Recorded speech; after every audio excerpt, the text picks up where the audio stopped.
వారు మాట్లాడిన తర్వాత మాట్లాడినా మీరు వాళ్ళ నా మీద పోటీ చేశారు. నేను అప్పుడు అనుకున్నా ఖచ్చితంగా సూర్యగారు గెలిచే అవకాశాలు ఉన్నాయి, నేను గెలవను అనుకునేవాడిని. నేను అంత వెయిట్ తీసుకొచ్చాడు ఆయన. కానీ పార్టీ అనేది ప్రజలు నిర్ణయిస్తారు. ఏ పార్టీ కావాలి, ఏ పార్టీ పరిపాలన బాగా చేస్తారని నిర్ణయించింది ప్రజలు.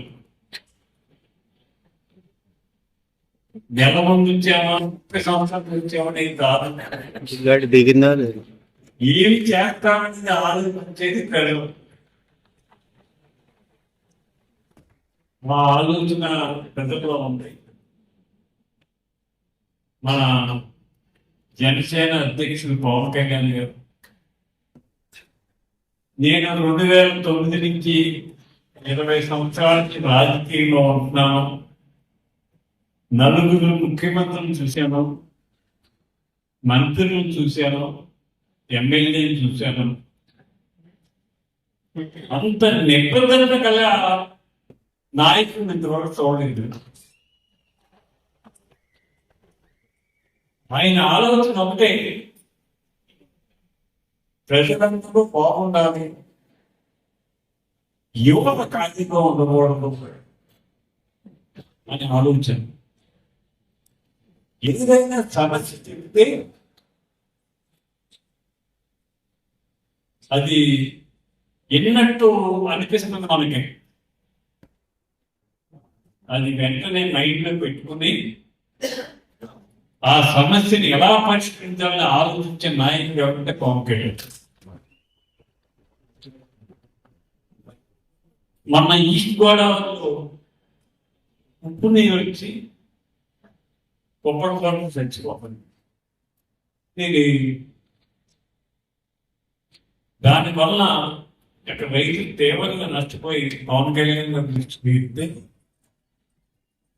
ఆయన వెంటనే ఒక రోజు పర్యటన పెట్టుకుంటూ చూసి స్పాట్ లో ఆ సమస్యను పరిష్కరించాం. అది ఆయన లక్ష్యం. స్వతంత్రం వచ్చిన కాడి నుంచి కరెంట్ ఏంటో తెలియని గిరిజనులకి 17 కిలోమీటర్ల లైన్ ఇచ్చి కరెంట్ ఇచ్చారు. 15 కుటుంబాలు వాళ్ళకి ఎందుకని ఇచ్చారు స్వతంత్రం వచ్చిన కాడికి. అంటే ఇబ్బందిలో ఉన్నవాడిని ఏది చేయాలని ఆలోచన వ్యక్తి కళ్యాణ్ గారు.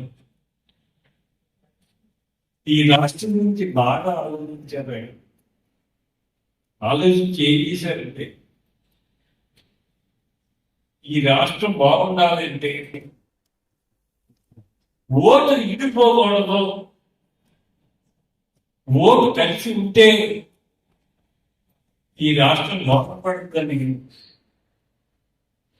ఆయన తల మంచుకుని 10 మెట్ల కిందకి తీసుకొచ్చి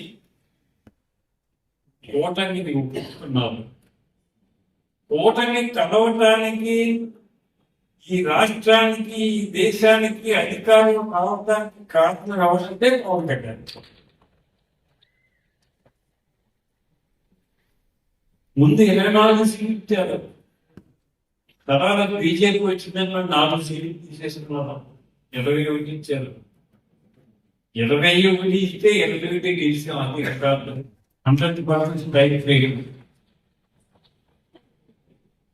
ఈ 20 మాసం నుంచి ఆయనతో దగ్గరగా చూస్తున్నాను. ఆగిన సభకి మీటింగ్ వెళ్ళినప్పుడు, తర్వాత వైద్యులు మీటింగ్ పెట్టినప్పుడు ఉపయోగంటే నేను క్యాగేసి అడిగాను. నేను వెళ్ళి మీకు పిఠాపురం ఎంతో భీమవరం అంతా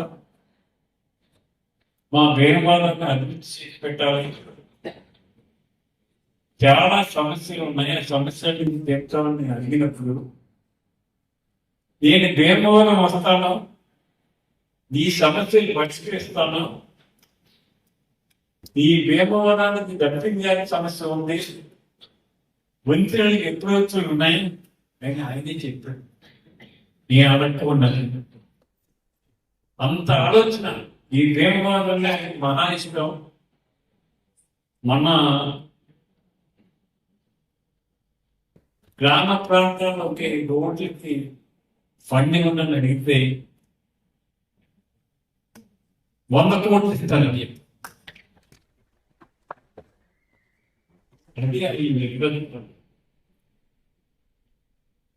ఇప్పుడు సత్యంగా గురించి ఎలా చెప్పారు.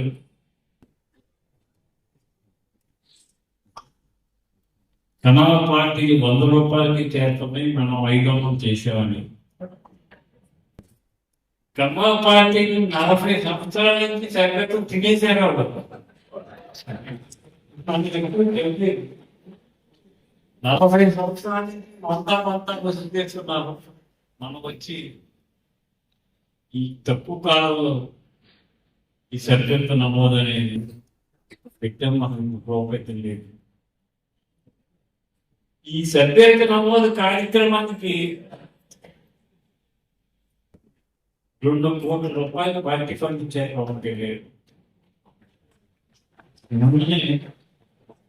నాగట్ల మహోన్నవ గారు ఇచ్చారు. అంటే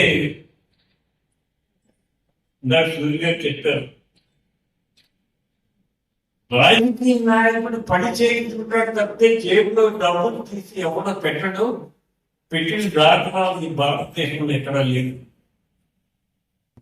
ఒక్క పవన్ కళ్యాణ్ ఒక్కడే. బాగోలేదంటే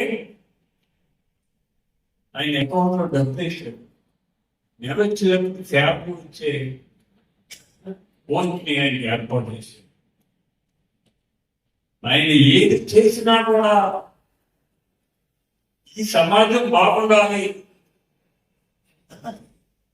న్యాయం ఉండాలి, రౌడీయుతం గూండాయుతం ఉండకూడదు, పేదవాడిని దయ కరుణ ప్రేమతో చూడాలి నా ఆలోచించే నాయకుడు మన పవన్ కళ్యాణ్ గారు. అభివృద్ధి గురించి అది మన హిందువులు కాబట్టి ఎవడు మాట్లాడటం లేదు. అదే వేరే కులాలైతే అరెస్ట్ చేసేది. మన హిందువులు ఎంత గొప్పవాళ్ళో ఒకసారి ఆలోచన చేసుకుంటుంది.